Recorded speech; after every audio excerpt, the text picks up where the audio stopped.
সম্মুখীন বুদ্ধিজীবী মুসলিম সমাজ পর্দার আড়ালের মা ভগ্নী সকলকে জানাই আন্তরিক সালাম। আসসালামু আলাইকুম ওয়া রাহমাতুল্লাহি ওয়া বারাকাতুহু।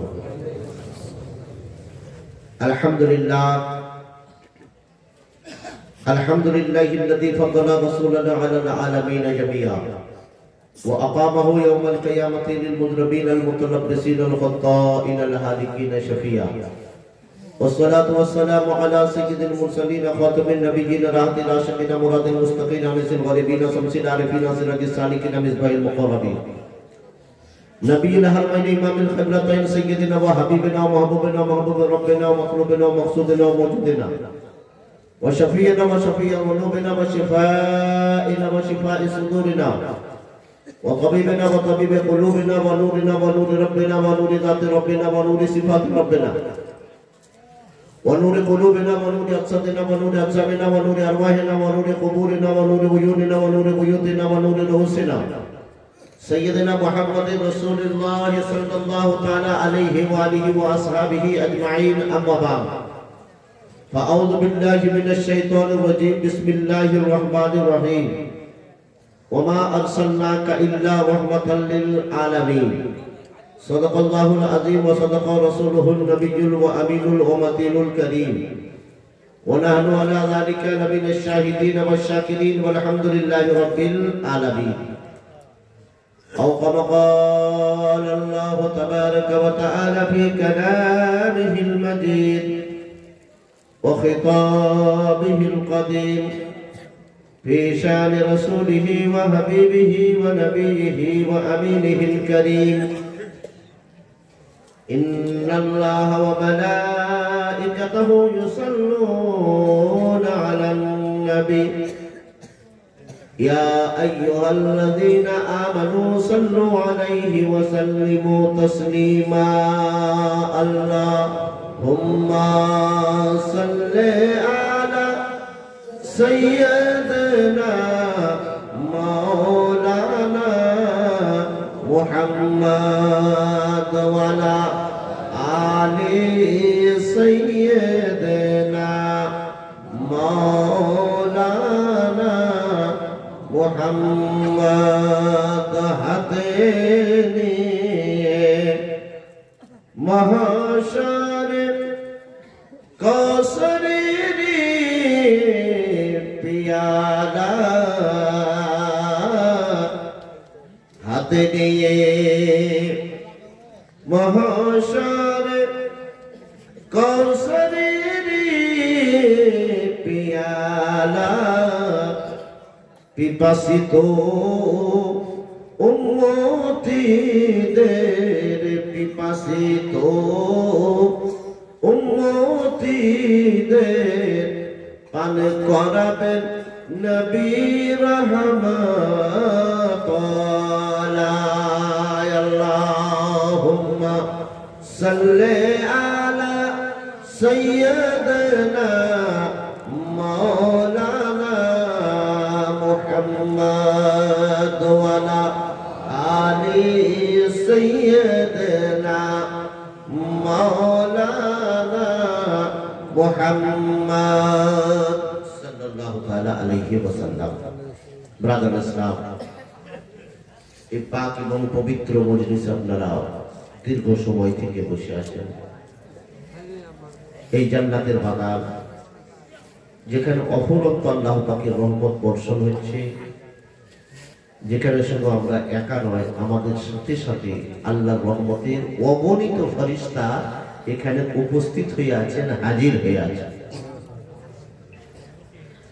কেননা হাদিস পাকের মধ্যে আমার আকা বলেছেন,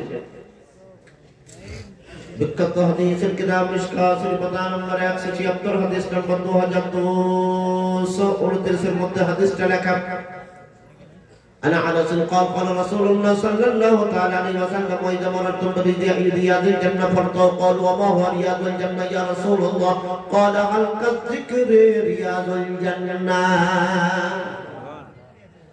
হযরত আনাস আমার রাসূল পাকের খুব বড় সাহাবী, নবীর দরবারে এই সাহাবী একদিন দুদিন নয়, এক বছর দু বছর নয়, আমার রাসূল পাকের গোলামি করেছেন, খিদমত করেছেন, সেবা করেছেন, রাসূলের চাকর হয়ে থেকেছেন 10টি বছর। 10 বছর আমার নবী দরবারে গোলামি করেছেন। সেই আনাস রাদিয়াল্লাহু আনহু হাদিস বর্ণনা করেন, রাসূল পাক একদিন সাহাবায়ে কেরামদের বলছেন যে যখন তোমরা জান্নাতের বাগানের কাছাকাছি যাবে তো আল্লাহ আল্লাহ বেশি করিও। সাহাবারা জিজ্ঞাসা করছেন, ইয়া রাসূলুল্লাহ, দুনিয়াতে কি জান্নাতের বাগান আছে? কোথায় জান্নাতের বাগান ইয়া রাসূলুল্লাহ? নবী আমার রহমতের জবানে তখন বলেছিলেন যে 5 মুসলমান বসে, কিছু মুসলমান বসে যেখানে আল্লাহ আল্লাহ করে, ওই জায়গাটা দুনিয়ার সাধারণ জায়গা নয়, ওই জায়গাটা জান্নাতের বাগান হয়ে যায়। যেমন আজকে এই মিত্রপুর ভরপাড়া বুকে মসজিদ সংলগ্ন জায়গায় আমরা এখানে কি করছি? কোন রাজনৈতিক নেতা মহব্বতে এখানে বসে আছে? যে কোন মুখ্যমন্ত্রী, প্রধানমন্ত্রী, কোন রাষ্ট্রপতির জন্য বসে আছে? না, এখানে যে সময়টা আমরা দিচ্ছি আল্লাহ এবং আল্লাহর রাসূলের জন্য। আল্লাহকে ভালোবাসি, তার সাথে সাথে আল্লাহর রাসূলকে ভালোবাসি, যার কারণে আমরা এখানে উপস্থিত হয়েছি। আর এখানে বসে আমরা সুবহানাল্লাহ, আল্লাহু আকবার, আলহামদুলিল্লাহ আর রাসূল পাকের উপরে দরুদ শরীফ পড়ছি। তো যেখানে আল্লাহ পাকের জিকির ও আজকার হয়, আল্লাহ পাকের গুণগান হয়, আল্লাহ পাকের নাম নেওয়া হয়, ওই জায়গাটা দুনিয়ার সাধারণ জায়গা থাকে না, ওই জায়গাটা জান্নাতের বাগান হয়ে থাকে। সেই আল্লাহ পাক যিনি আমাদেরকে এই জায়গায় কিছুক্ষণ বসার তৌফিক দিয়েছেন, যদি আল্লাহ চাইতেন তাহলে হয়তো আমরা এখন নিজের আরামের বিছানায় ঘুমোতাম, কিন্তু আল্লাহ পাক সেটা না করিয়ে আমাদেরকে এই পাক মজলিসে বসিয়েছেন। সেই আল্লাহর আমরা বড় প্রশংসা করি, গুণগান করি। তাই আল্লাহ পাকের প্রশংসা আদায়ের উদ্দেশ্যে সকলেই উচ্চ স্বরে বলুন আলহামদুলিল্লাহ। তারপর শত কোটি দরুদ ও সালাম বর্ষিত হোক আমার আপনার কুল কায়নাত তথা সারা বিশ্ব জাহানের যিনি নবী, পয়গম্বরে আযম, রাহবারি আযম, আকাই নামদার, মদিনার তাজদার, মক্কি নবী, মাদানী নবী, হেজাজি নবী, মরুর দুলাল, আমিনার লাল, বিশ্বগুরু, বিশ্ব নবী জনাবে আহমদ মুখতার মুহাম্মদুর রাসূলুল্লাহ সাল্লাল্লাহু তাআলা আলাইহি ওয়াসাল্লামের উপর হাজার বার, কোটি কোটি বার দরুদ এবং সালাম বর্ষিত হোক, বলুন আল্লাহুম্মা আমিন। দেখুন, আমাদের মুমিন এবং মুসলমান হই আমরা বা মানুষ হই, প্রত্যেকটা মানুষের জীবনে দুটি অবস্থা। প্রত্যেকটা মানুষ, হিন্দু হোক, জৈন হোক, খ্রিস্টান হোক, বৌদ্ধ হোক, মুসলমান হোক, ছোট হোক, বড় হোক, প্রত্যেকটা মানুষের জীবনে দুটি অবস্থা আছে। হয় সে সুখে আছে, আর না হয় দুঃখে আছে। সুখ আর এই দুঃখ, এটা নিয়েই মানুষের জীবনটা গঠিত। কেউ সুখে আছে, কেউ দুঃখে আছে। হাদিস পাকের মধ্যে রাসূল পাক বলেন যে একজন মুসলমান তার যখন জ্বর হয়, শরীরটা গরম হয়, তাই না? গরমের একটা মাত্রা আগে মাপতো, এখন ডাক্তার বাবুরা মাপে না, ব্লাড টেস্ট করতে বলে। তো আগে একটা মেশিনে এরকম ভাবে মাপতো কত সেন্টিগ্রাম গরম ভাব আছে। তো নবী আমার বলেন যে ওই শরীর গরম হওয়ার সাথে সাথে মুসলমানের জন্য এই জ্বরটা একটা রহমত, তার শরীরের গুণাগুলো ঝরে যায়। হাদিসে এটাও এসেছে যে একজন মুসলমান রাস্তায় চলছে, চলতে চলতে যদি তার পায়ের নিচে কাঁটা বিঁধে যায় আর কষ্ট পেয়ে আহ, যে এই আহ বলার সাথে সাথে মুখ থেকে যে কষ্টের শব্দটা বেরিয়েছে, বলছে এই আহ বলার সাথে সাথে তার যে গুণাগুলো থাকে সেগুলো ঝরে যায়। তার মানে একটা মুমিন এবং মুসলমানের বিপদ আসে আল্লাহর তরফ থেকে, আল্লাহ সেটা তাকে পরীক্ষা করতে চান। বুঝেছেন? যে আল্লাহ তারা পরীক্ষা করতে চান। তো সুখ আল্লাহ দেন, দুঃখ আল্লাহ দেন। এই সুখ দুঃখ অবস্থায় যে একটা কথা বলে, একটাই কথা বলে, আল্লাহ তার উপরে বড় খুশি হয়। হাদিস শরীফ বিজ্ঞপ্ত হাদিসের কিতাব মিশকাত শরীফ নম্বর 176 হাদিস নম্বর 2239 এর মধ্যে হাদিসটা রাখা। আন আব্দুল্লাহ ইবনে আব্বাস রাদিয়াল্লাহু তাআলা আনহুমা قال قال رسول الله সাল্লাল্লাহু তাআলা আলাইহি ওয়াসাল্লাম ইন্না আওয়ালা মা ইউদা ইলা আল-জান্নাহ ইয়াওমাল কিয়ামা আল্লাযিনা ইউহাম্মুদুনা আল্লাহ ফিস-সাররা ওয়াদ-দাররা। আমার আকা আমার রাসূল পাক বলেন, মুসলমান শোনো শোনো, কাল হাসরের ময়দান হবে, সেই ময়দানটা সূর্য হবে মাথার উপরে, মাটি একেবারে উত্তপ্ত হয়ে যাবে, যেখানে পা রাখা যাবে না, ওই মাটি তামার চেয়েও বেশি গরম হয়ে যাবে, ওই জায়গায় পা রাখা সম্ভব হবে না। ওই হাসরের ময়দানে আমার আল্লাহ বলবেন ফেরেশতাদেরকে, ওরে আমার ফেরেশতা, আমার একদল বান্দা আছে, যাও যাও তাদেরকে খুঁজে খুঁজে বের করো, আর প্রথম লাইনে তাদেরকে জায়গা দাও। আমার ওই বান্দারা যতক্ষণ জান্নাতে না যাবে, আমি আমার অন্য কোনো বান্দাকে জান্নাতে যেতে দিব না। আমার রাসূলের পাক হাদিস পাকের মধ্যে বলে, ও মুসলমান, আল্লাহ তাআলা ফেরেশতাদেরকে বলবে ওই বান্দাদেরকে একত্রিত করো, কারণ আগে ওই বান্দারা জান্নাতে যাবে, তারপরে অন্য কেউ যাবে। সেই বান্দা কারা? যারা বেশি নামাজ পড়েছে তারা, যারা দান খায়রাত বেশি করেছে তারা, যারা উমরা হজ করেছে তারা, যারা যাকাত দিয়েছে তারা না। তাদেরকে তো আল্লাহ জান্নাত দিবেন, কিন্তু আগে কাকে দিবেন? আল্লাযীনা ইউহাব্বিদুনাল্লাহ ফিস-সাররা ওয়াদ-দাররা।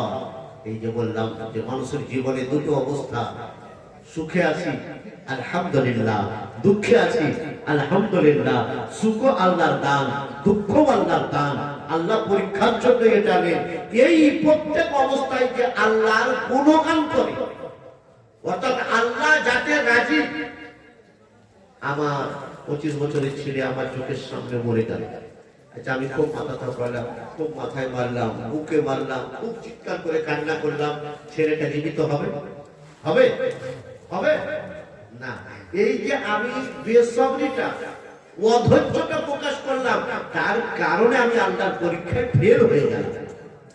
আর যদি বলতাম আল্লাহর মান, আল্লাহ যতদিন তুমি রেখেছিলে আমাকে দিয়েছিলে, আল্লাহ এখন তুমি ভালো বুঝেছো, আল্লাহ তুমি নিয়েছো, প্রত্যেক অবস্থাতে আমি পড়ি আলহামদুলিল্লাহ, আল্লাহ খুশি হতে, আল্লাহ খুশি হতে। ছেলে মারা গেছে, চোখ থেকে পানি ঝরবে, কান্না হবে, কান্নাতে গুনাহ নাই, কিন্তু অধৈর্য যেটা আপনি প্রকাশ করবেন তাতে গুনাহ হবে। কান্নাতে গুনাহ নাই, চোখের পানি ঝরবে, ব্যথা হবে। 25 বছর ছেলেটাকে খাওয়ালাম, পড়ালাম, বড় করলাম, কোলে নিয়ে তাকে ঘোরাফেরা করেছিলাম, দুঃখ হবে, কান্না আসবে, কিন্তু অধৈর্য নয়। এই আল্লাহ আমার পরীক্ষা নিতে চাইছে। ইযা আসাবাতহুম মুসিবা ক্বালু ইন্না লিল্লাহি ওয়া ইন্না ইলাইহি রাজিউন। যখন মুমিন মুসলমান বান্দার উপরে মুসিবত আসে, তখন তারা কি বলে? ইন্না লিল্লাহি ওয়া ইন্না ইলাইহি রাজিউন। আমি আল্লাহর জন্য আর আল্লাহর দিকেই আমি ধাবিত হব। অর্থাৎ প্রত্যেক অবস্থায় যে আল্লাহ পাকের গুণগান করে, সুখ অবস্থায় আল্লাহ আল্লাহ করে, দুঃখ অবস্থায় আল্লাহ আল্লাহ করে, রাতের বেলায় আল্লাহ আল্লাহ করে, দিনের বেলায় আল্লাহ আল্লাহ করে, সুবহ শাম আল্লাহ আল্লাহ করে, সকাল সন্ধ্যা আল্লাহ আল্লাহ করে, প্রত্যেক অবস্থাতে যে আল্লাহ আল্লাহ করে, আল্লাহ তাআলা ফেরেশতাদেরকে বলবে, হে আমার ফেরেশতা, ওই বান্দাদেরকে আগে জান্নাত দাও, তারপরে কাউকে দিবে। জানা কি গেল? যে যারা আল্লাহর গুণগান বেশি করে, আমার আল্লাহ তাদেরকে বড় ভালোবাসে। আরেকটা হাদিস বলি, যে রাসূল পাকের নাম কত আমাদের কাছে আমার আল্লাহ মধু মাখা বানিয়েছে। বিখ্যাত হাদিসের কিতাব মিশকাতুল বায়ান নম্বর 87, হাদিস নম্বর 887 এর মধ্যে হাদিসটা লেখা আছে, قال রাসূলুল্লাহ সাল্লাল্লাহু আলাইহি ওয়াসাল্লাম, মান সাল্লা আলাইহি সালাতান ওয়াহিদা সাল্লাল্লাহু আলাইহি আশারু সালাওয়াতুন তাকান ওয়া শারু খাদিয়ান ওয়া রুফিআত লাহু আশারু দারাজাত। দয়ার নবী আমার বর্ণনা করেন, হযরত আনাস রাদিয়াল্লাহু আনহু হাদিস বর্ণনা করেছেন, আকা আমার বলেন, রাসূল পাক আমার বলেন, ও মুসলমানেরা শুনো শুনো, তোমার নবী রাহমাতুল লিল আলামিন নবী, তোমার নবী মক্কি নবী, হেজাজি নবী, তোমার নবীর নামে আল্লাহ তাআলা কত রহমত ও বরকত রেখেছে। দেখো দেখো, নবী আমার বলেন, ও মুসলমানেরা, কোন মুসলমান আমি নবী আমার উপরে যদি একবার দরুদ শরীফ পড়ে, কোন মুসলমান যদি নবী পাকের উপরে একবার দরুদ শরীফ পড়ে, আল্লাহুম্মা সাল্লি আলা মুহাম্মাদ ওয়া আলা আলি মুহাম্মাদ, এই একবার যদি দরুদ শরীফ পড়ে, কোন মুসলমান নবী পাকের উপরে যদি একবার দরুদ শরীফ পড়ে, তো আমার আল্লাহ এত দয়ালু, এত দয়ালু, নবী পাকের নামে আমার আল্লাহ এত রহমত ও বরকত রেখেছেন, তার আমলনামায় 10টি নেকি লিখে দেওয়া হয়। আর আল্লাহ পাকের রহমত এখানে শেষ নয়, কুত্তাকালহু আশারু খাতিয়া, তার আমলনামা থেকে 10টি গুনাহ মাফ করে দেওয়া হয়। আমার আল্লাহর রহমত এখানেই শেষ নয়, তার জন্য আমার আল্লাহ 10টি মর্যাদা জান্নাতে বৃদ্ধি করে দেন। অর্থাৎ দরুদ শরীফ একবার পড়লেন, কটি জিনিস পাওয়া গেল? 10টি নেকি পাওয়া গেল, 10টি গুনাহ মাফ হলো আর 10টি মর্যাদা বৃদ্ধি হলো। তার মানে একবার দরুদ শরীফ পড়ে 30টি জিনিস পাওয়া যায়। আমার রাসূল পাকের একজন সাহাবী দরুদ শরীফে যখন ফজিলত বলতে লেগেছে আরেকটা হাদিস বলে দিই। সেই সাহাবীর নাম হযরত উবাই বিন কাব। আমার রাসূল পাকের দরবারে এলেন আর এসে বলছেন, ইয়া রাসূলুল্লাহ ইন্নী আকসারুস সালাতা আলাইকা ফাকাম আজআলু লাকা সালাতি ইয়া রাসূলুল্লাহ as-sulusa qala ma shi'ta wa in zidta fa huwa khairul laka qala an-nisfa qala ma shi'ta wa in zidta fa huwa khairul laka qala as-sulusayn qala ma shi'ta wa in zidta fa huwa khairul laka qala ya rasulullah inni aj'alu kullaha li salatika fa qala rasulullah sallallahu alaihi wasallam idza yakfi hammuka wa yukaffiru dhanbaka। হাদিস শুনুন, ঈমান আপনার তাজা হবে। আমার রাসূল পাকের সাহাবী দয়ার নবী আমার মসজিদে নববীতে বসে আছেন। রাসূল পাকের সাহাবী এলেন আমার নবীর দরবারে আর বলছে, ইয়া রাসূলুল্লাহ ইয়া হাবিবাল্লাহ, আপনার মধুমাখা নামে, ইয়া রাসূলুল্লাহ আপনার মিষ্টি মিষ্টি নামে নবী গো, আমি দিনে অনেকবার দরুদ শরীফ পড়ি, কিন্তু ইয়া রাসূলুল্লাহ আমি একটা সময় নির্ধারিত করতে চাই। ইয়া রাসূলুল্লাহ ফরজ নামাজ আদায় করার পরে, ফরজ জিনিসটা আদায় করার পরে ইয়া রাসূলুল্লাহ আমি চাই আপনার উপরে দরুদ শরীফ পড়ব, কিন্তু নবী গো কতক্ষণ টাইম আপনার উপরে দরুদ শরীফ পড়লে ভালো হয় আপনি বলুন। নবী আমার বলছেন, মাশিতা তুমি যতটা চাইবে পড়ো, ওয়াইন জিত্তা পাওয়া খাইরুল লাকা, তবে যত বেশি তুমি পড়বে তত তোমার ভালো। এই সাহাবী বলছে, ইয়া রাসূলুল্লাহ আমি আমার সময়কে 3 ভাগ করব, আর 3 ভাগ করে 1 ভাগ সময় আপনার উপরে দরুদ শরীফ পড়ব, আর বাকি 2 ভাগ সময়ে নফল নামাজ পড়ব, নফল ইবাদত করব, আল্লাহর জিকির আজকার করব। এটা ভালো হবে না? নবী আমার বলেন, মাশিতা ওয়া ইনজিতা ফাহুয়া খায়রুন লাকা, বলছে তুমি যতটা চাও ততটা আমার উপরে দরুদ শরীফ পড়ো, কিন্তু যত বেশি তুমি পড়বে তত তোমার ভালো। এই সাহাবী বলছে, ইয়া রাসূলুল্লাহ তাহলে আমি অর্ধেক সময় আপনার উপরে দরুদ শরীফ পড়বো, অর্ধেক সময় অন্য ইবাদত করব, ভালো হবে না? নবী আমার বলেন, তুমি যতটা চাও ততটা পড়ো। এই সাহাবী বলছে, ইয়া রাসূলুল্লাহ আমি আমার সময়কে 3 ভাগ করে 2 ভাগ আপনার উপরে দরুদ শরীফ পড়ব, 1 ভাগ সময় আমি অন্যান্য ইবাদত করব। নবী আমার বলেন, মাশিতা ওয়া ইনজিতা ফাহুয়া খায়রুল লাকা, বলছে তুমি যতটা চাও ততটা পড়ো, কিন্তু যত বেশি পড়বে তত তোমার ভালো। এই সাহাবী বলছে যে নবী আমার হয়তো চাইছেন যে আমি আমার সব সময়টা নবীর উপরে দরুদ শরীফ পড়ে কাটাই। এই যে আমরা পড়ি হরদম জাবা সেনে কানো পাক নামে মুহাম্মদ, এর দলিলটা দেখুন এই হাদিসে আছে।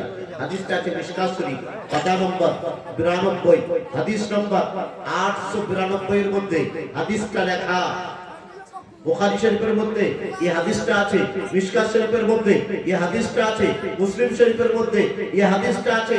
এই আমরা যে দরুদ শরীফ পড়ি হরদম জাবা সেনে কানো পাক নামে মুহাম্মদ, হরদম জাবা উর্দু ভাষা, হরদম মানে সব সময়, জামা মানে মুখ, সব সময় মুখ থেকে বের করো পাক নাম মুহাম্মদ সাল্লাল্লাহু আলাইহি ওয়াসাল্লাম। অনেকে বলে না যে হরদম যদি পড়বো তাহলে আল্লাহর নাম কখন নিবা? আরে বোকা, এখানে হরদম মানে কি? আমি হরদম ভাত খাই, তার মানে কি 24 ঘন্টায় ভাত খাচ্ছি? হরদম ভাত খাই তার মানে দুপুরেও ভাত খাই, রাতেও ভাত খাই। বুঝতে পেরেছেন? মানে এটাই বোঝা। হ্যাঁ, এই হরদম মানে কি একবারে ফরজ বাদ দিয়ে দেবো, সব বাদ দিয়ে দেবো না। ফরজ আদায় করার পর যখন এই সাহাবী এবারে বলছে, ইয়া রাসূলুল্লাহ যখন আপনি বলছেন আমি যত বেশি পড়বো আমার ভালো, নবী গো ফরজ আদায় করার পর আমি আমার সময়টাকে অন্য কোনো কাজে ব্যয় করব না। ইয়া রাসূলুল্লাহ ইয়া হাবিবাল্লাহ, দয়ার নবী গো ইন্নী আজআলু কুল্লাহা লিসালাতিকা ইয়া রাসূলুল্লাহ, ফাকাল রাসূলুল্লাহ সাল্লাল্লাহু আলাইহি ওয়াসাল্লাম ইযা ইয়াকফি হাম্মুকা ওয়া ইউকাফফিরু যামবাকা।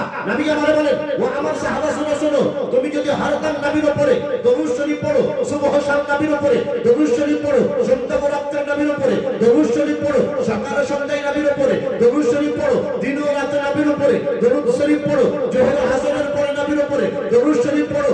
আজকে আমাদের কাছে স্লোগান আসে, আমাদের কাছে আওয়াজ আসে যে এরা কি করে, অনেক জায়গায় কলকাতার ওইদিকে দেখি ফজরের সময় বলছে যে আর 10 মিনিট পর ফজরের জামাত হবে।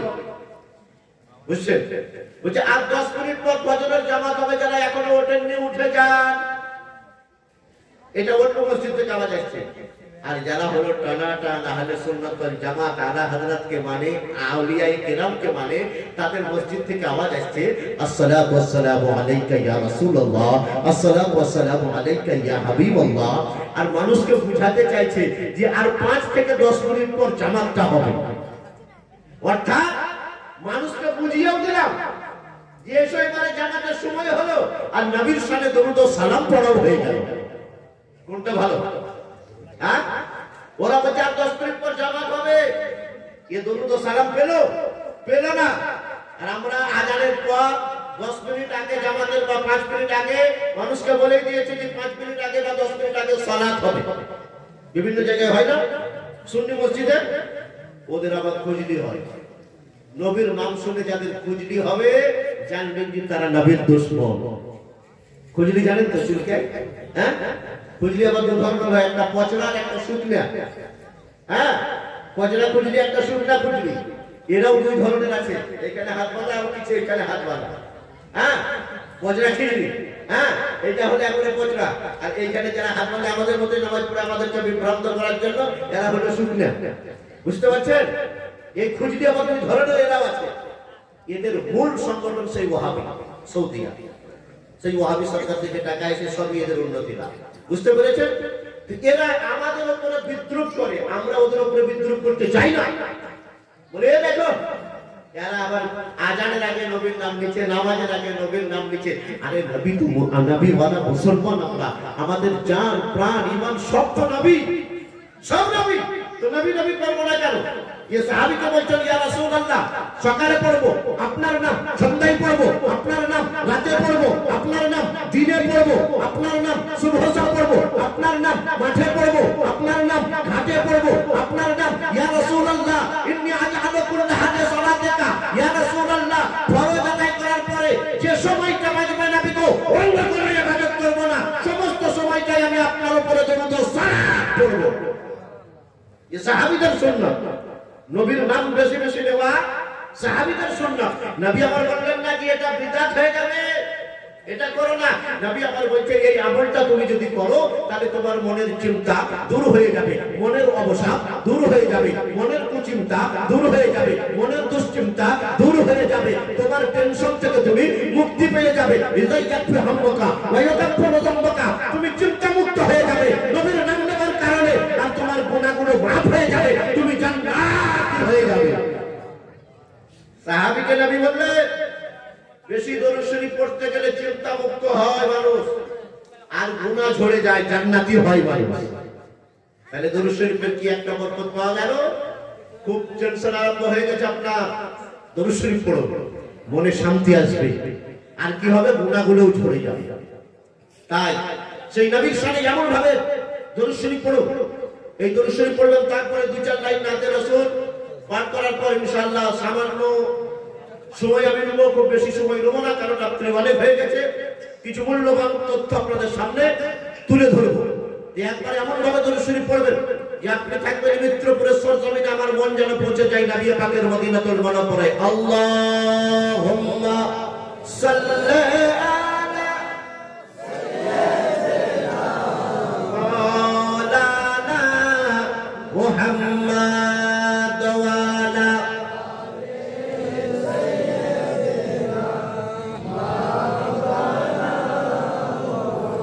আমার সোনার মদিনা, আমার প্রাণের মদিনা, আমার মনের মদিনা, আমার জীবন মদিনা। ও সব ভূমিতে ভারত তোমায় বলতে পারি না, সব ভূমিতে ভারত তোমায় বলতে পারি না। আমার সোনার মদিনা, আমার প্রাণের মদিনা, সব ভুলতে ভারত তোমায় ভুলতে পারি না। ভুলিনি ভুলব না, ভুলিনি ভুলব না, ভুলতে পারি না। সব ভুলতে ভারত তোমায় ভুলতে পারি না, সব ভুলতে ভারত তোমায় ভুলতে পারি না। আমার সোনার মদিনা, আমার প্রাণের মদিনা, ও সব ভুলতে পারবো তোমায় ভুলতে পারি না জান্নাতের বাগান তোমায় নবী বলেছে কাকে সে পরহেজগারি তোমায় করেছে একবার উচ্চস্বরে হাত তুলে বলুন ইয়া রাসূলুল্লাহ জান্নাতের বাগান তোমায় নবী বলেছে ওগো কাকে সে পরহেজগারি তোমায় করেছে তোমার বুকে আরাম করে তোমার বুকে শুয়ে আছে শাহে মদিনা সব ভুলতে পারবো তোমায় ভুলতে পারি না আমার সোনার মদিনা আমার প্রাণের মদিনা ওগো সব ভুলতে পারবো তোমায় ভুলতে পারি না ভুলিনি ভুলবো না ভুলিনি ভুলবো না ভুলতে পারি না সব ভুলতে পারবো তোমায় ভুলতে পারি না ইয়াসরিব নামে ছিলে তুমি ওয়ালা প্রাণের দেশ বড় মানবতাকে যে ছিল তোমার পরিবেশ নবীর চরণ ধুলি পেয়ে হলো মদিনা সব ভুলতে পারবো তোমায় ভুলতে পারি না সব ভুলতে পারবো তোমায় ভুলতে পারি না ব্রাদার ইসলাম কোরআনে মুকদ্দাস সূরা আম্বিয়া 17 পারা সেই সূরা থেকে একটা আয়াত কারিমা মশহুর মারুফ আয়াত ওমা আরসালনাকা ইল্লা রাহমাতাল লিল আলামিন তেলাওয়াত করেছি এর কিছু তাফসীর এর কিছু ব্যাখ্যা আপনাদের সামনে তুলে ধরব এর সঙ্গে রিলেটেড আছে ইসলাম কি জিনিস এবং আমার নবী পাক কে এই দুটো আলোচনা আপনাদের সামনে খুব অল্প সময়ের মধ্যে তুলে ধরব আল্লাহ তাআলা আমার রাসূলের পাকের উপরে 23 বছরে যখন যখন যেমন যেমন সময় হলো আল্লাহ তাআলা জিবরাইল আমিনকে পাঠালেন জিবরাইল আমার নবী দারে হিদায়াত আছে যাও আমার পয়গাম আমার বাণী আমার ওহী নিয়ে আমার হাবিবের কাছে যাও আমার হাবিবের দারে যাও দুটো জিনিস আপনাদের আগে বুঝাই বাপ তার ছেলেকে নাম ধরে ডাকতে পারে কি পারে না একটু জোরে বলবেন ডাকতে পারে একটা শিক্ষক তার ছাত্রের নাম ধরে ডাকতে পারে কি পারে না পারে কিন্তু কোন বাপ যদি সেই ছেলের নাম ধরে না ডাকে জানতে হবে সেই ছেলেটার সম্মান বড় আচ্ছা আরেকটা আমাদের সমাজে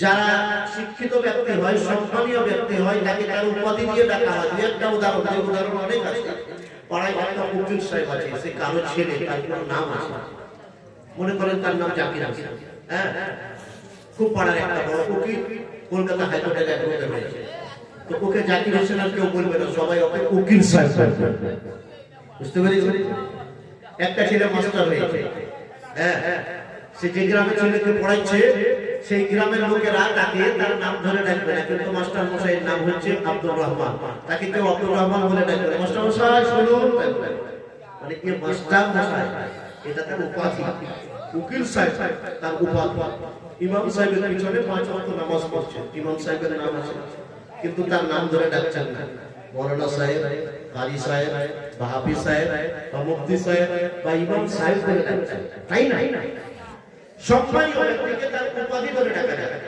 আমার আল্লাহ পাক কোরআনে মুকদ্দাসে আমার নবীকে সম্বোধন করেছেন ওমা আরসালনাকা আরবিতে তিনটে শব্দ হয় কা ওমা কুব যাকে আমরা বলি এক বচন দ্বিবচন বহু বচন আরবিতে দ্বিবচনটা আছে অন্য ভাষায় দ্বিবচন নয় এক বচন আর বহু বচন সিঙ্গুলার আর প্লুরাল আর আরবিতে আছে এক বচন দ্বিবচন বহু বচন কা ওমা কুব হ্যাঁ এখানে আল্লাহ তাআলা বলেন ওমা আরসালনাকা নবীকে সম্বোধন করছেন ডাকছেন কিন্তু আল্লাহ আমার খালিক আমার মালিক আমার নবীকে তার নাম ধরে ডাকেন না কিন্তু আল্লাহ তাআলা আদম নবীকে যখন ডাকে ইয়া আদম বলে তার নাম ধরে ডাকছে, মুসা নবীকে ইয়া মুসা বলে তার নাম ধরে ডাকছে, ঈসা নবীকে তার নাম ধরে ডাকছে, দাউদ নবীকে তার নাম ধরে ডাকছে, ইউসুফ নবীকে তার নাম ধরে ডাকছে, খলিলুল্লাহকে তার নাম ধরে ডাকছে, জবিহুল্লাহকে তার নাম ধরে ডাকছে, দাউদ নবীকে তার নাম ধরে ডাকছে, ইয়াকুব নবীকে তার নাম ধরে ডাকছে। কিন্তু আমার নবীকে আল্লাহ তাআলা যখন ডাকতে চাইছে নবীর নাম মুহাম্মদ, ইয়া মুহাম্মদ বলে আল্লাহ ডাকছেন না, জগৎবাসীকে আমার আল্লাহ এটাই বোঝাতে চাইছে, ও দুনিয়ার লোকেরা আমার হাবিবকে আমি আল্লাহ তার নাম ধরে ডাকি না, বরং নবীর যেটা উপাধি সেটা ধরে ডাকছেন। আমার আল্লাহ বলো নবীকে ইয়া আইয়ুহাল মুজাম্মিল বলে ডাকছেন, ইয়া আইয়ুহাল মুদাসসির বলে ডাকছেন, তখন ইয়া আইয়ুহাল নবী বলে ডাকছেন, তখন ইয়া আইয়ুহাল রাসূল বলে ডাকছেন, তখন ইয়াসিন বলে ডাকছেন, তখন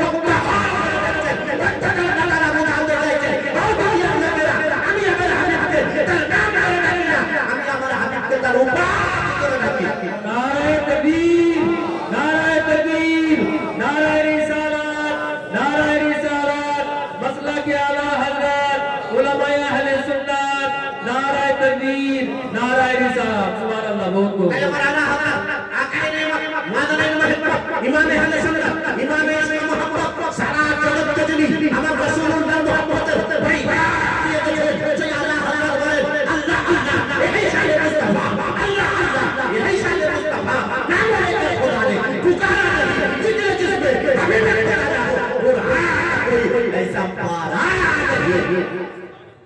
আমার আল্লাহ আমার নবীকে কত সম্মানে নবীকে তার নাম ধরে ডাকছেন। একটা কথা হলো, দ্বিতীয় কথা যে আমাদের দেশটা যিনি পরিচালনা করেন, ইলেকশনে তিনি সিলেকশন হন প্রধানমন্ত্রী আমাদের দেশে চালা, কিন্তু প্রত্যেকটা বিলে লোকসভায় হোক বা রাজ্যসভায় পাস হয়, প্রত্যেকটা বিলে যিনি সই করেন তিনি হলেন রাষ্ট্রপতি। রাষ্ট্রপতি সই না করলে এই লোকসভা আর বিধানসভা বা রাজ্যসভা যে আইনগুলো পাস হয়েছে কোনো কার্যকরী হবে না, রাষ্ট্রপতিকে সই করতেই হবে। তার মানে সম্মানের দিক থেকে রাষ্ট্রপতি বেশি সম্মান পান। এই কারণে প্রধানমন্ত্রী কখনো রাষ্ট্রপতিকে নিজের ঘরে ডাকে রাখে, সচরাচর ডাকে রাখে, দরকার পড়লে প্রধানমন্ত্রী রাষ্ট্রপতির ঘরে যায়। এ থেকে কি জানা গেল? যিনি বেশি সম্মানীয় হয় তার কাছে যেতে হবে, তাকে ডাকা যায় না। বুঝে নিয়েছেন?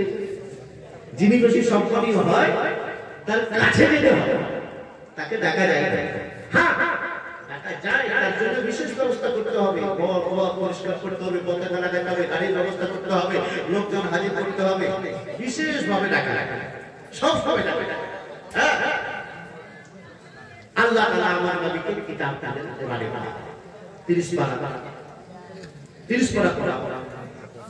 এই 30 পারা কোরআনের ভিতরে আছে 114টি সূরা। 114টি সূরার মধ্যে আমরা দেখতে পাই 89টি সূরা মাক্কি আর 25টি সূরা মাদানী।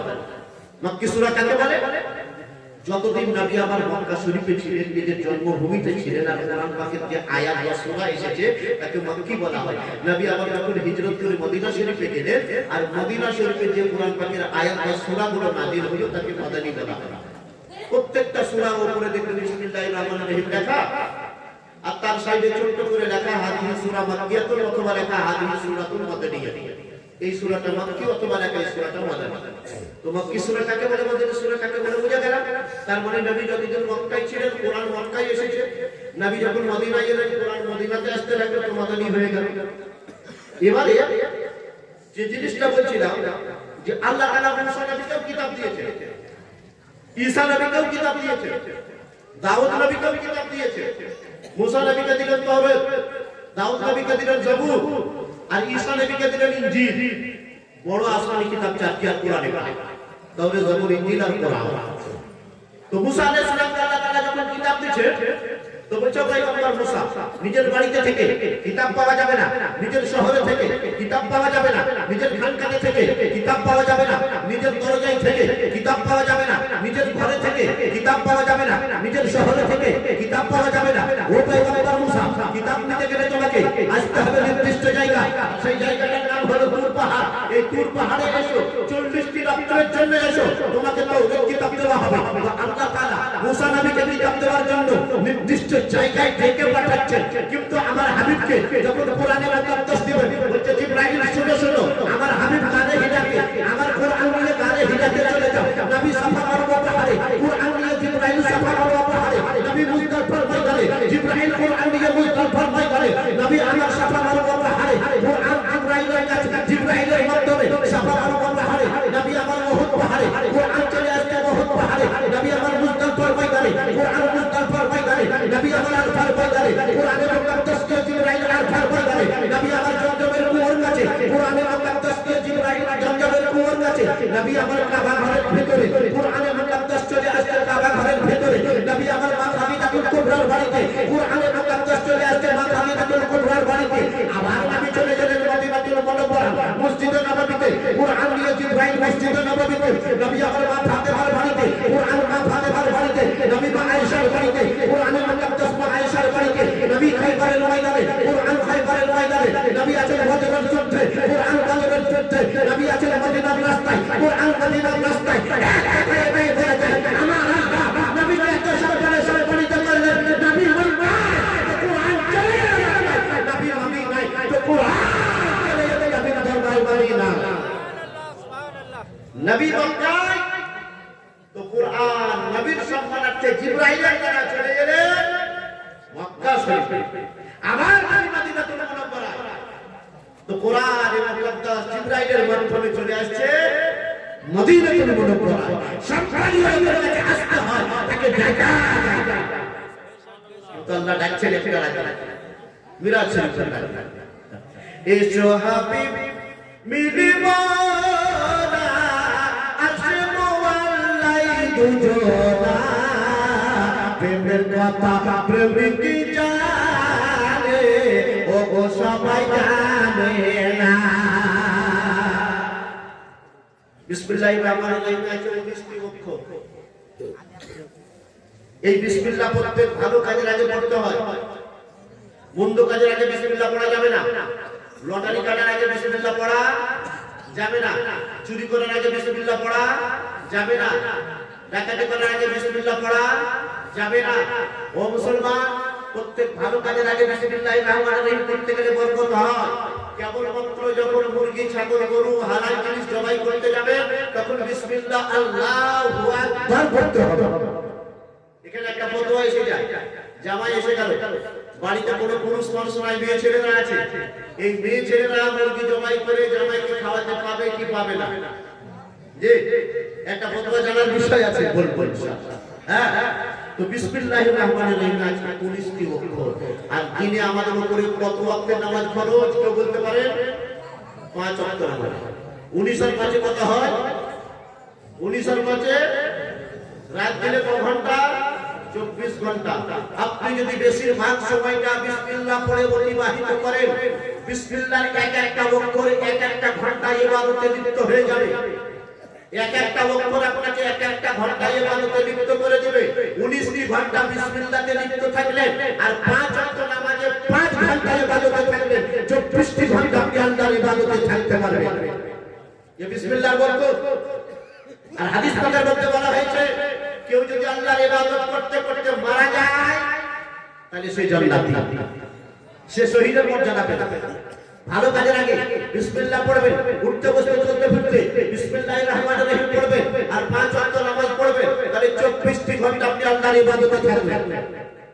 24টি ঘন্টা আল্লাহর ইবাদতে থাকলেন আর এই 24 ঘন্টার মধ্যেই আপনি হয় রাতে হোক বা দিনে হোক তাহলে আপনি শহীদের মর্যাদা পাবেন।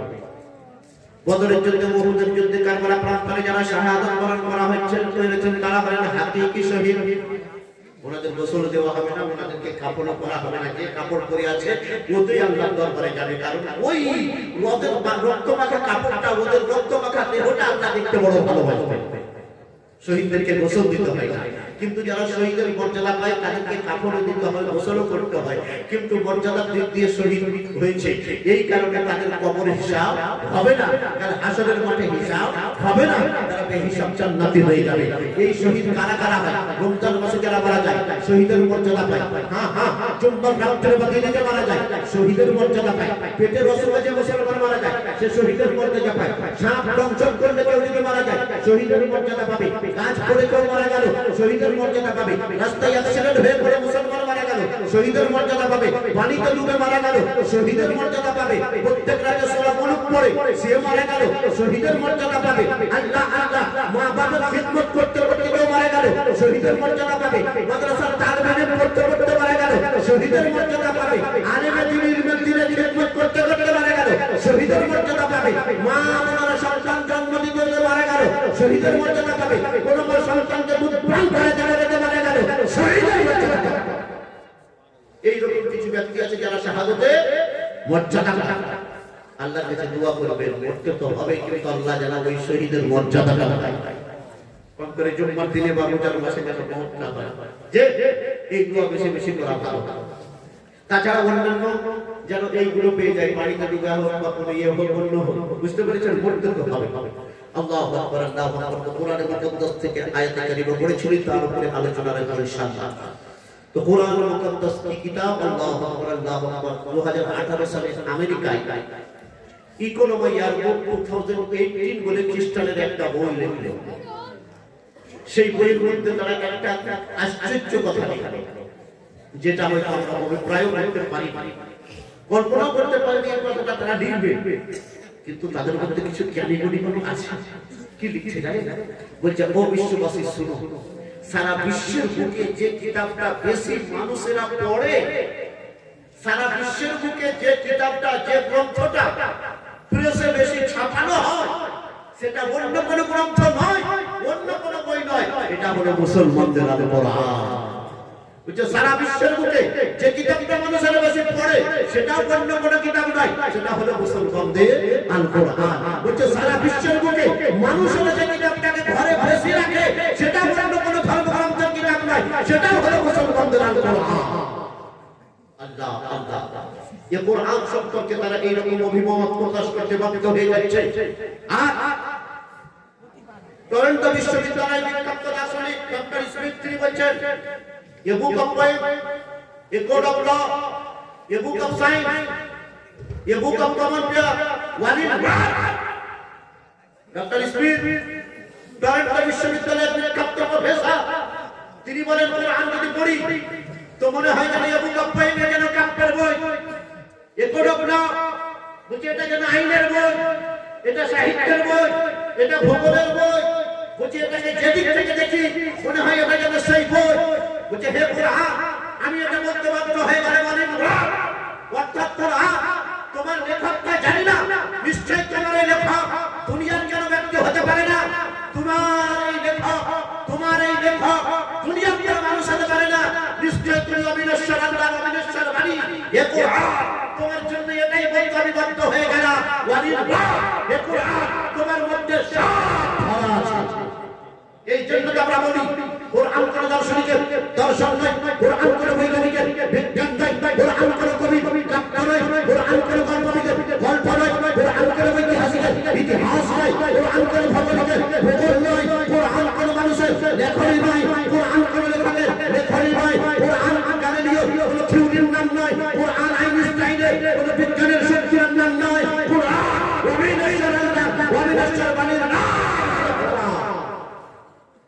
যে কোরআনের জন্য হাদিস পাকের মধ্যে আমরা বলেন, আমরা রাসূলের কাছে বলেন, আমরা রাসূলের সাহাবায়ে কেরাম কোরআন পাক দেখতে গেলে নেকি পাওয়া যায়, কোরআন পাক পড়তে গেলে নেকি পাওয়া যায়, কোরআন পাক শুনতে গেলে নেকি পাওয়া যায়। এই কিতাব কেমন একটা কিতাব, আল্লাহ আল্লাহ। দুনিয়াতে অনেক কিতাব আছে, অনেক বই আছে, একবার পড়ার পর সেই বইটা দ্বিতীয়বার পড়তে মন লাগে না অতটা, কিন্তু কোরআন এর বৈশিষ্ট্য ডক্টর স্মিথ বর্ণনা করছে যে কোরআনের বৈশিষ্ট্য এটাই যে কোরআন একবার পড়তে গেলে আবার পড়তে মন চায়, আরেকবার পড়তে গেলে আবার পড়তে মন চায়। অর্থাৎ কোরআন যত বেশি পড়ি আমার হৃদয় তত ওই দিকে যায়, কোরআন তত হৃদয় ভাব হয়ে যায়। কোরআন যেন একটা চুম্বক আমার হৃদয়কে আকর্ষণ করতে থাকে। অর্থাৎ কোরআন বারবার পড়তে গেলে কোনো বিরক্তি ভাব আসে না। এর যে কি বলতো তার যে সেই কোরআন মুকদ্দাসে আমার নাম আর নবীর সামনে বলছেন, ওয়া আরসালনাকা ইল্লা রাহমাতাল লিল আলামিন। হাবিব সারা জগতের জন্য নবী গো আমি আল্লাহ তোমাকে রহমত করে পাঠালাম। নবী আমার কেমন নবী? ও মুসলমান, তারা যারা দেখেন আমি ইসলামকে জিনিস বলবো। আল্লাহর নবী আমার মসজিদে নববীতে বসে আছেন। বুখারী শরীফের মধ্যে হাদিসটা আছে, এক ইহুদি এক লম্পটের মতো ছেলে এসে মসজিদের নববীতে দাঁড়িয়ে দাঁড়িয়ে পেশাব করতে আরম্ভ করলো। দয়াল নবী নূরের নবী গো আপনি হইলেন রহমতের ভান্ডার। জোরে বলুন সুবহানাল্লাহ। আল্লাহর নবী আমার রহমতুল লিল আলামিন নবী আমার দেখছেন ওই লম্পট ছেলেটা মসজিদে নববীতে পেশাব করতে আরম্ভ করলো। ওমর ফারুক হাতকে বের করতে লাগলেন, ওকে পিটিয়ে লাল করবো। এই মসজিদে ঢুকে কেউ যদি পেশাব করে তাকে ছেড়ে দেবো? আল্লাহ আল্লাহ মনে করবো হয়তো পাগল, আল্লাহ হয়তো কোনো জাতি রাঙ্গা লাগাতে চাইছে। তাকে আমরা অ্যারেস্ট করবো, ধরবো, পিটাবো। ওমর ফারুক রেগে রেগে আমাদের মসজিদে পেশাব করছে। আলিয়া বলতো যে এদিক থেকে দাঁড়িয়ে গেছে, আল্লাহ দাঁড়িয়ে গেছে, শান্ত হও, ওকে পেশাব করতে দাও। জোরে বলুন সুবহানাল্লাহ। নবী আমার কি মসজিদে পেশাব করছে, এক ইহুদি একটা লম্পট ছেলে। নবী ইশারা করলে ওকে টুকরো টুকরো করে দিবে সাহাবায়ে কেরামেরা। কিন্তু দয়াল নবী নূরের নবী গো আপনি হইলেন জান্নাতের মুখতার। দয়াল নবী নূরের নবী গো আপনি হইলেন রহমতের ভান্ডার। আল্লাহর নবী সাহাবায়ে কেরামদেরকে বলছে ওকে কেউ মারবে না, ওকে কেউ বাধা দিবে না, ওকে পেশাব করতে দাও। যখন পেশাব করা হয়ে গেল ডাকলেন নবী আমার, ও বাবা এটা আমাদের মসজিদ, এখানে পেশাব করতে হয় না। তুমি কেন পেশাব করলে?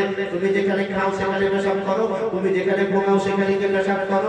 ছেলেটা বলছে না না। তো নবী আমার বলছে এখানে তুমি পেশাব করলে বদমাশির কারণে নাকি? বলো বলো। বলছে ইয়া রাসূলুল্লাহ ইয়া হাবিবাল্লাহ, দয়াল নবী গো আমি এখানে পেশাব করলাম একটা কারণ আছে। এই পেশাব করার জায়গা না, এখানে তুমি পেশাব করলে? বলছে ইয়া রাসূলুল্লাহ একটা কারণ আছে, বলবো? যে বল। বলছে ইয়া রাসূলুল্লাহ আমি কিতাবে পড়েছি যে যিনি শেষ নবী হবে তিনার মতো উদাসীন বড় মনে আর কেউ হবে না। তিনার মতো দয়ালু রহমতুল লিল আলামিন উদার মনে মাপকারী আর এত বড় বিশ্বের কেউ হবে না। আরো কিতাবে পড়েছি যে তিনার মতো ধৈর্যশীল কেউ হবে না।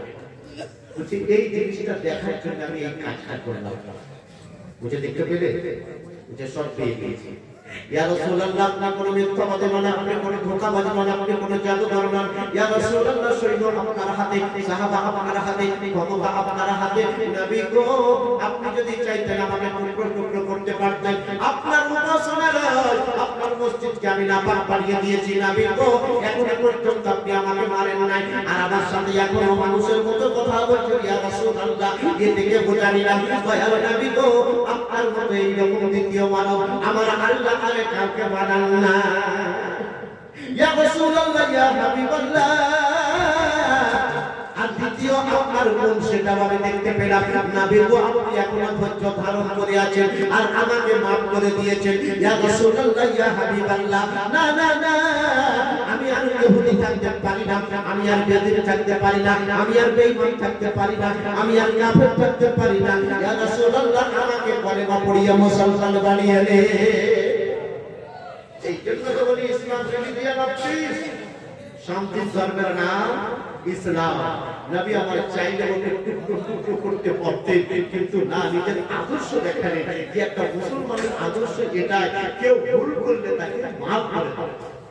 যে রাস্তায় আপনি হাঁটছেন ইসলাম তার নাম, কাটা পড়ে আছে, বড় পাথর পড়ে আছে, আপনি চলে যেতে পারেন না। নবী আমার বলেন আর তোমার কোন আযা আলী তরিক, বুঝে তোমার ইমানের একটা অংশ এটাই, রাস্তায় পেরেক পড়ে আছে, কাটা পড়ে আছে, বা ছুঁচ পড়ে আছে, বা বড় পাথর পড়ে আছে, কেউ কষ্ট পাবে এই রকম কষ্টদায়ক বস্তু রাস্তায় পড়ে আছে, তুমি মুসলমান ওটাকে তুলে নিরাপদ জায়গায় রেখে দাও, এটা তোমার ইমানের একটা অংশ। ইসলামের শিক্ষা দেয় কেন? কোন বন্ধ যাবে হয়তো কষ্ট পাবে, কোন শিশু যাবে কষ্ট পাবে, হয়তো কোন সরীসৃপ যাবে কষ্ট পাবে, হয়তো অন্য কেউ মানুষ যাবে কষ্ট পাবে, মানুষ হয়তো কষ্ট পাবে। আরে মানুষের প্রতি আল্লাহর সৃষ্টির প্রতি ইসলাম এত দয়া করতে পারে, সেই ধর্মের নাম ইসলাম। বুঝেছেন? এই ইসলামের সচিত্র চরিত্রটা আমরা তুলে ধরতে পারি না, ইসলামের সঠিক তথ্যটা আমরা তুলে ধরতে পারি না। কেন? কোর্টে বেশি আমরা, থানাতে বেশি আমরা, চাকরি বাকরিতে বেশি নাও হতে পারি। কেন? আমরা গরুর মাংস খেয়ে শরীরের রক্তকে এত গরম বানিয়ে নিই, আমরা ধৈর্য সহ্য হারিয়ে নিই। কিন্তু ইসলাম ধৈর্য সহ্য শিক্ষা দেয়, ইসলাম মানবতা শিক্ষা দেয়, ইসলাম শিশু সুরক্ষা শিক্ষা দেয়, ইসলাম নারীর মান সম্মান রক্ষা শিক্ষা দেয়, ইসলাম সব কিছু দিয়েছে। ইসলাম একটা পূর্ণাঙ্গ জীবন যাপনের নাম, পূর্ণ জীবন তার কি বিধান হবে, তার শিক্ষা যে দেয় সেই ধর্মের নাম হলো ইসলাম। কি নাই ইসলাম? কেমন ভাবে পেশাব পায়খানা করে পাক হতে হবে তার শিক্ষা ইসলামে আছে, কেমন ভাবে খাবার খাবেন তার শিক্ষা ইসলামে আছে, কেমন ভাবে পানি পান করবেন তার শিক্ষা ইসলামে আছে। সব শিক্ষা আছে, শিখতে একটু হবে, চেষ্টা করতে হবে। আল্লাহ আল্লাহ সেই ইসলাম আর মেনে আল্লাহ আকবার, আল্লাহু আকবার। দয়ার নবী আমার কেমন নবী আল্লাহ পাক আমার রাসূল পাককে কেমন বানিয়েছেন, আমিন বর্ণনা করেন। বিখ্যাত কিতাব শাফা শরীফের মধ্যে হাদিসটা লেখা, এবং বিখ্যাত কিতাব রাসায়েল কুবরার মধ্যে হাদিসটা লেখা, এবং বিখ্যাত কিতাব তাফসীর মুজহারির মধ্যে আল্লামা কাজী সানাউল্লাহ ফারিবাতি রাহমাতুল্লাহ আলাইহি লিখছেন, দয়ার নবী আমার শিশু অবস্থায় মায়ের কোলে আছেন, মা দুধ পান করাচ্ছেন, জননী মায়ের মনে মনে হলো মা আমেনা চিন্তা করতে লাগলেন যে আমার রাসূলকে নিয়ে, আমার নবীকে নিয়ে একবার কাবা ঘরে যাই, আমার নবীকে নিয়ে একবার কাবা তাওয়াফটা করে আসি, আমার নবীকে একবার কাবাটা দেখিয়ে দে, আমার নবীকে একবার কাবা জিয়ারত করিয়ে দে। তাই কুড়ি পায়ে মা আমেনা আমার নবীকে নিয়ে আস্তে আস্তে কাবা ঘরের দিকে যেতে লাগলেন। মা আমেনা কাবা ঘরের কাছে পৌঁছে গেলেন। হাইরে কাবা, তোমাকে তাওয়াফ করার জন্য কত লোক আছে, তোমাকে তাওয়াফ করার জন্য আমেরিকা থেকে, অস্ট্রেলিয়া, ইউরোপ মহাদেশ থেকে, এশিয়া মহাদেশ, ইয়া রাসূলুল্লাহ ইয়া হাবিবাল্লাহ, যে কাবাকে আপনি কাবা বানালেন, নবী তো কাবার তাওয়াফের জন্য সারা জগৎ থেকে লোক ছুটে আসে।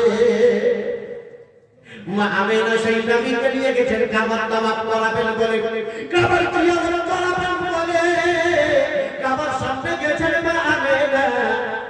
আর কাবা যারা বলতে লাগলো, ও মা আমেনা তুমি যাকে বলে গেছো মা আমেনা, হয়তো তুমি জানো না ও নবীর মর্যাদাটা কত, ও নবীর সম্মানটা কত, হয়তো তুমি জানো না ও নবীকে নবী, ওই নবীর মর্যাদাটা আল্লাহ কত দিয়েছেন।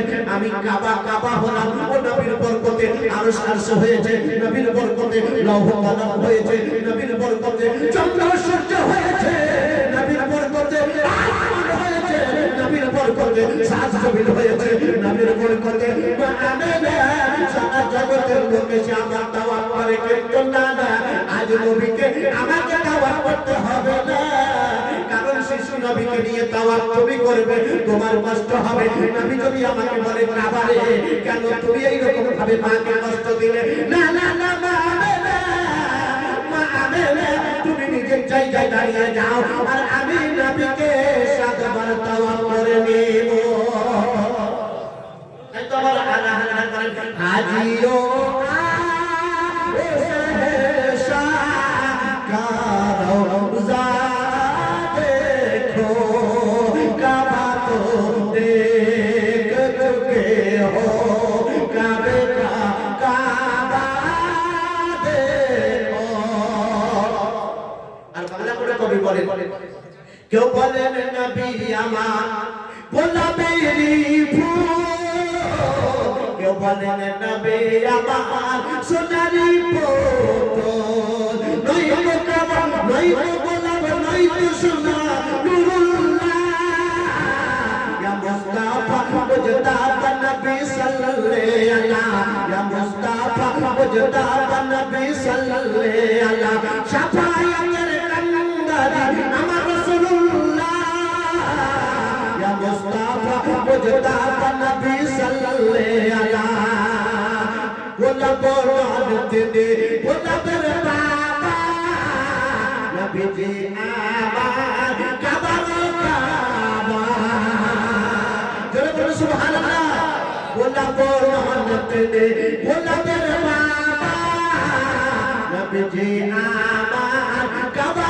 কাবা নবীর পীরের কাবা হলো কালা ইয়া মুস্তাফা মুজতাবা নবী সাল্লাল্লাহু আলাইহি কাবা আমার আল্লাহর কাছ থেকে অনুমতি নিলেন ওগো আল্লাহ আজ নবী এসেছে আমাকে তাকে দাওয়াত করতে দাও আল্লাহ আমিনাকে আমাকে বলতে দাও আমি তাই মানুষের মতো যেন কথা বলতে পারি তাফসীর সানাইয়ের মধ্যে তাফসীর মাযহারির মধ্যে আল্লাহ সানাউল্লাহ পানি পড়তে লিখছেন যে কাবা সেদিন মানুষের মতো কথা বলেছিল আর মা আমিনাকে বলেছিল মা আমিনা তুমি দাঁড়িয়ে যাও আমি সারা জগতের কাবা পশ্চিমে নামাজ পড়লে আমার দিকে মুখ করবে উত্তরে নামাজ পড়লে আমার দিকে মুখ করবে দক্ষিণে পূর্ব থেকে নামাজ পড়লে আমার দিকে মুখ করবে আমি হলাম সারা জগতের লোকের কাবা কিবলা আর আমার কাবা কিবলা হলেন নবী মুস্তাফা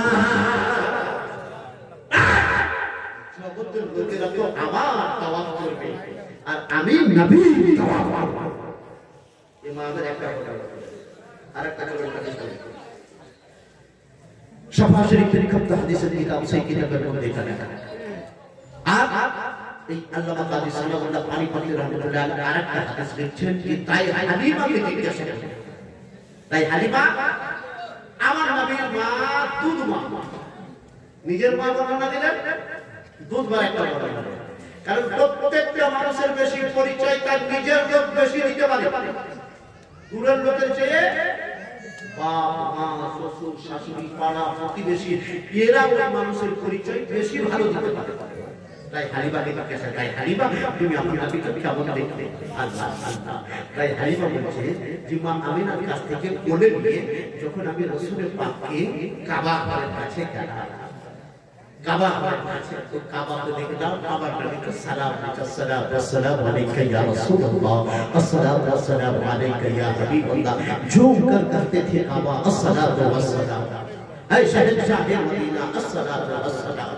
सुबहानाल्लाह কাবা নবীকে সালাম জানাচ্ছিল আল্লাহ আল্লাহ তাই হালিমা বলছেন লোকেরা লাইন ধরে হাজারে আসওয়াদ পাথরকে চুম্বন দিচ্ছে হাজারে আসওয়াদ পাথরকে বসা দিচ্ছে কার ইচ্ছা হয় কার ইচ্ছা হয় যে হাজারে আসওয়াদ পাথরকে বসা দেবো হাজারে আসওয়াদ পাথরকে চুম্বন দেবো সকলেরই ইচ্ছা জাগে মনের মধ্যে আর এই পাথরটা জানেন যখন জান্নাত থেকে আদম নবী এনেছিলেন এই পাথর থেকে আলো জ্যোতি বের হতো পাথর থেকে জ্যোতি বের হতো এই মানুষের হাত যখন থেকে পড়তে লাগলো ওই পাথরটা কালো পাথর হয়ে গেল আর নাম হয়ে গেল গুলাবিস্তান হাজারে আসওয়াদ কালো পাথর কেন মানুষের গুনাহকে ও চৌম্বকের মতো শোষণ করে আর গুনাহ হলো কালো হ্যাঁ হাজারে আসওয়াদ চুমতে চুমতে মানুষ কালো করে ফেলবে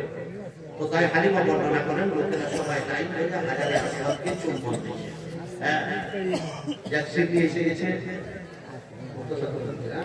তার মানে ছোট করতে হবে বুঝতে পেরেছেন সিদ্ধি এসে গেছে লম্বা চওড়া করবো হ্যাঁ তবে এই হাদিসটা শুনে আল্লাহ আল্লাহ গায়ে হালিমা আমার নবীকে বলে নিয়ে আছেন দুনিয়ার লোকেরা প্রত্যেক পরকাল না করবে হাজারে আসওয়াদ পান্তে চিনতে পেরেছে নবী এসে গেছে সব লোককে যেন বলতেছে ও হাজারে আসওয়াদ তোমরা চুম্বন দাও গায়ে হালিমা দাঁড়িয়ে আছেন, আল্লাহ আমি কোলে শিশু নিয়ে কি করে চুম্বন দেবো?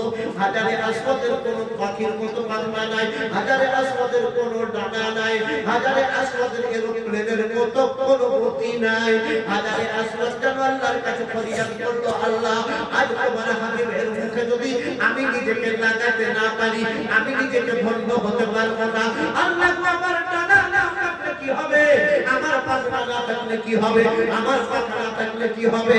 আল্লাহ তো আমাকে উড়ার ক্ষমতা দাও। ফালাম্মা জাআ বিহি ইলাল হাজার ফাখারাজা আল হাজার আন মাকালিহি ওয়ালতাসাকা বিওয়াজহিল কারীম। হাদিসের ইবারত এটাই, হযরত দায়া হালিমা আমার নবীকে নিয়ে যখন হাজারে আসওয়াদের কাছে পৌঁছবে, হাজারে আসওয়াদ আর নিজের জায়গায় স্থির থাকতে পারলো না, হাজারে আসওয়াদ আর নিজের জায়গায় থাকতে পারলো না।